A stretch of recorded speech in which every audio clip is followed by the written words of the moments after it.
Hello everyone, मैं आज chapter 3 पढ़ाने जा रही हूँ डबल ई फर्स्ट का, जो है इंसुलेटिंग मटेरियल्स। ऐसे मटेरियल्स जो अपने थ्रू इलेक्ट्रिसिटी को पास होने से रोकते हैं इंसुलेटिंग मटेरियल कहलाते हैं। यानी कि जिनके थ्रू इलेक्ट्रिसिटी पास नहीं होती वो इंसुलेटिंग मटेरियल कहलाते हैं, जैसे कि प्लास्टिक, रबड़, लकड़ी इत्यादि।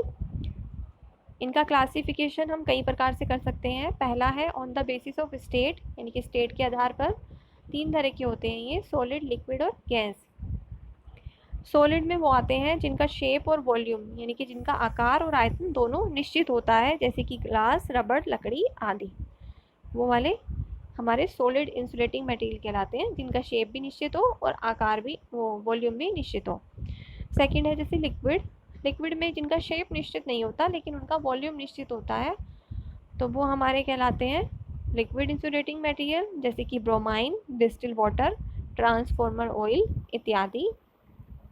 गैस में वो होता है जिसका शेप भी निश्चित नहीं हो और वॉल्यूम भी निश्चित नहीं हो, ना उनका आकार का हमें पता है ना उनके आयतन का हमें पता है, तो वो गैस इंसुलेटिंग मटेरियल कहलाते हैं, जैसे कि hydrogen, nitrogen, oxygen, fluorine, chlorine इत्यादि।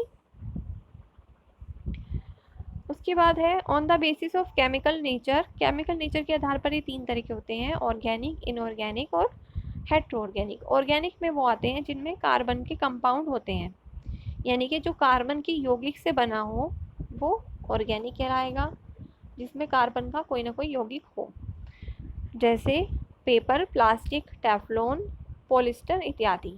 इसमें कार्बन के यौगिक होते हैं, तो ये ऑर्गेनिक इंसुलेटिंग मटेरियल कहलाते हैं। इनऑर्गेनिक वो जिसमें कार्बन नहीं हो, यानी कि जिसमें कार्बन का कोई यौगिक प्रेजेंट नहीं हो, वो इनऑर्गेनिक कहलाते हैं, जैसे कि ग्लास, माइका, क्ले इत्यादि। हेट्रो ऑर्गेनिक जो होते हैं ये मिक्सचर होते हैं ऑर्गेनिक और इनऑर्गेनिक के। इनका एग्जाम्पल होता है जैसे कि सिलिकॉन, फास्फोरस इत्यादि। फिर थर्ड है हमारा on the basis of temperature. Temperature के आधार पर ये 7 प्रकार के होते हैं, वाई, ए, ई, बी, एफ, एच, सी। ये टेम्परेचर के आधार पर हैं, जैसे कि वाई है उसका टेम्परेचर 90 डिग्री सेल्सियस है, यानी कि ऐसे पदार्थ जो 90 डिग्री सेल्सियस टेम्परेचर पर काम करने के लिए उपयोग में लाए जाते हैं वो क्लास वाई में आते हैं, जैसे कि कॉटन, सिल्क, पेपर से बनने वाले जितने मटेरियल होते हैं वो। जो पदार्थ 105 डिग्री सेल्सियस टेम्परेचर पर काम करने के लिए प्रयोग में लाए जाते हैं वो ए में आते हैं, जैसे कि ऑयल में डूबा हुआ पेपर, कॉटन इत्यादि। ई में वो आते हैं जो 120 डिग्री सेल्सियस टेम्परेचर तक काम में प्रयोग करने के लिए लाए जाते हैं, जैसे कि सिंथेटिक ऑर्गेनिक मटेरियल होते हैं जो, वो वाले, जैसे कि एनामल वायर। एफ में बी में वो आते हैं जो 130 डिग्री सेल्सियस तक काम कर सकते हैं, जैसे कि माइका, ग्लास फाइबर इत्यादि। एफ में 155 तक होता है, जैसे कि एस्पेटोस इत्यादि।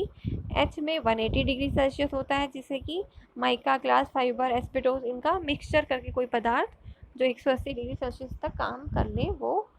सी में वो आते हैं जो 180 डिग्री सेल्सियस टेम्परेचर से भी ज़्यादा टेम्परेचर पर काम कर सकते हो, जैसे कि सीमेंट होता है या फिर जितनी भी सेरामिक मटेरियल्स होते हैं वो हम उनको, क्योंकि सेरामिक मटेरियल कैसे होते हैं, जैसे कि कप वगैरह जो होते हैं हमारे, जो क्रोकरी का सामान होता है वो भट्टी में बिल्कुल ताप में पकाया जाता है, ठीक है, वो होते इंसुलेटिंग मटेरियल्स हैं, लेकिन वो किस कैटेगरी में आते हैं, क्लास सी में आते हैं। ये 180 डिग्री सेल्सियस टेम्परेचर से भी ज़्यादा टेम्परेचर पर भट्टी में पकाए जाते हैं, तब जाके इनका बनाया जाता है, कुछ क्रोकरी का सामान वगैरह बनाया जाता है, तो ये वाले मटेरियल हमारे इसमें आते हैं क्लास सी में, ठीक है।